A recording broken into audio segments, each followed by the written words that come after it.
Hello, Aquarius, Sun, Moon, Rising, and Venus signs. Kamusta kayo? Sana po ay nasa mabuti kayong kalagayan. Welcome back po sa Star Tarot. Kung bago kayo dito, welcome din kayo. Thank you sa inyong support. I truly appreciate it. God bless you all. Aquarius, tingnan natin kung anong mensahe para sa'yo. We have 3 of Wands.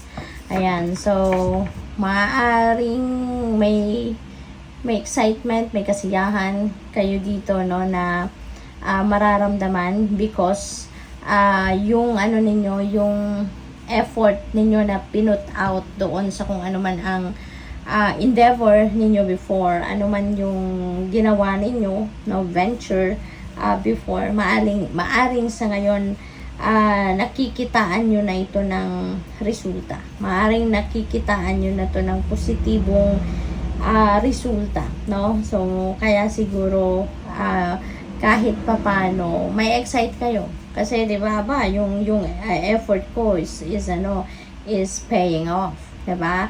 At ang strategy ko sa ginawa ko parang effective kasi maganda ang resulta, no? So, good luck sa iyo. We have 5 of Pentacles. Yan, for others of you, Aquarius, maaring feeling ninyo hindi kayo, parang mag-isa lang kayo, wala kayong kasangga, wala kayong katulong, wala kayong masandalan, wala kayong malapitan, no? Parang ganon. Pero hindi ganon ang totoo, Aquarius, no? Hindi ganon ang totoo. Kasi ang totoo, there's always someone, no, na pwedeng tumulong sa atin. There's always someone na pwede nating takbuhan. 'Di ba? Nasa sa atin lang 'yon, ano. Tayo yung mag-effort kasi kung tayo may kailangan, tayo nangangailangan ng tulong. So dapat tayo ang lalapit, 'di ba? We need to reach out to someone, no? At pipili din tayo kung sino yun sa tingin natin na makakatulong sa atin. Pipiliin din natin kung sino yung taong i-approach natin sa tingin natin. Mapagkakatiwalaan din natin ng ating sariling kwento. Hindi ba? So, what else? Kaya huwag kayong magdalawang isip, no, na lumapit sa kung kanino man. Kasi, always remember then na we are all entitled for help. We are all entitled for support, no, from other people. Kasi, di ba nga may kasabihan na no man is an island, no? Kasi kahit gaano kayo kayaman, kahit gaano kayo karaming pera, kahit gaano kayo ka-powerful, di ba? At some point, no, sa buhay natin, mangangailangan tayo ng tulong ng ibang tao. Okay?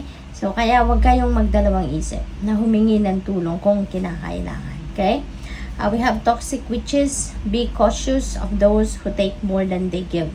Kasi, Aquarius, maaring meron mga tao sa paligid ninyo rito, no, na yung parang siguro magtataka din kayo. Bakit kaya siya ngayon? Parang ang lapit-lapit niya sa akin. Sa ngayon, parang parang nagsisip-sip sa inyo, nagpapalakas sa inyo, yung feeling niya, yung feeling close, kumbaga, sa inyo. Mag-iingat kayo sa mga ganong klaseng tao, no, Aquarius, kasi you never know, baka yung mga taong yan may hidden agenda sa inyo, may sadya yan sa inyo, yung ganon. Kaya maging observant kayo, be a keen observer, and be cautious with what you share with those kind of people, no? Huwag kayo basta-basta magtitiwala 100% at magtitiwala kayo, magkikwento kayo ng personal na impormasyon or anumang bagay na mahalaga sa inyo. Wag muna kayong magkikwento, mag-share sa mga taong ganon. Kasi you never know kung ano ang agenda niyan sa'yo. You never know kung ano ang pwedeng gawin niyan sa'yo, no? Naggamit ang mga impormasyon na naikwento mo, no? Kaya ingat. What else? We have 10 of Cups. This is happy family. This is domestic bliss. Kaya maganda, maswerte kayo kasi parang you have that family na laging nandyan para sa'yo. Maswerte kayo na meron kayong mga anak siguro, no, na masaya sa inyong tagumpay, na-appreciate nila yung effort ninyo bilang mga magulang nila, yung mga ganon. So, pwede rin na siguro merong, ang iba sa inyo dito baka nanggagaling din sa mga may hindi pagkakaintindihan with another family member, pero ngayon maaring magkakaayos na din kayo, no? So ngayon maaring you will come up with a peaceful resolution na, kaya maganda na ang samahan, masaya, may rapport, may harmony, no, between each other. Maaari din na meron ditong mga financial blessings, no, abundance, siguro na nararanasan ang pamilya ninyo, kaya masaya din kayo, no? So iba-iba tayo ng sitwasyon, but for some of you, maaring ganon, no, ang nangyayari. We have Knight of Pentacles. Ayan. So, ano na kayo ngayon? Natuto na, Aquarius. Maaring yung wisdom ninyo, yung learnings ninyo in the past, na naging smarter na kayo, natuto na kayo na maging wise, no? Maybe that will be on display sa ngayon, sa inyong mga sitwasyon, okay? You are moving cautiously, you are moving slowly but surely, yung ganon. Kaya, good luck sa inyo. We have strength. It takes great strength to be soft. Ayan, kasi, kung mahirap din yung mahirap din gawin yung maging mabait, 'di ba?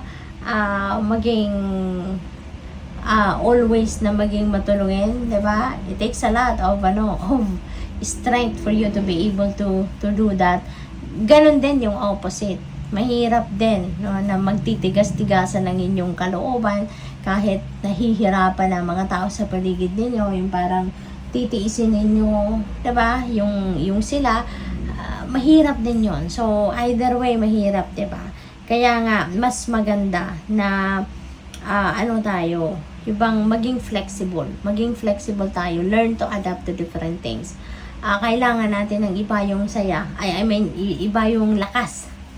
Either strength, encourage for us to be able to adjust, no, to different situations. Kasi iba-iba tayo ng ugali, 'di ba? So iba-iba tayo ng paninindigan, iba-iba tayo ng beliefs. Kaya kailangan na lang natin na magpakatatag. Okay? Para kung ano man ang sitwasyon na kaharapin natin, ano man klaseng mga tao ang ma-encounter natin, we have that courage and inner strength to adjust to different things, to different people, to different situations.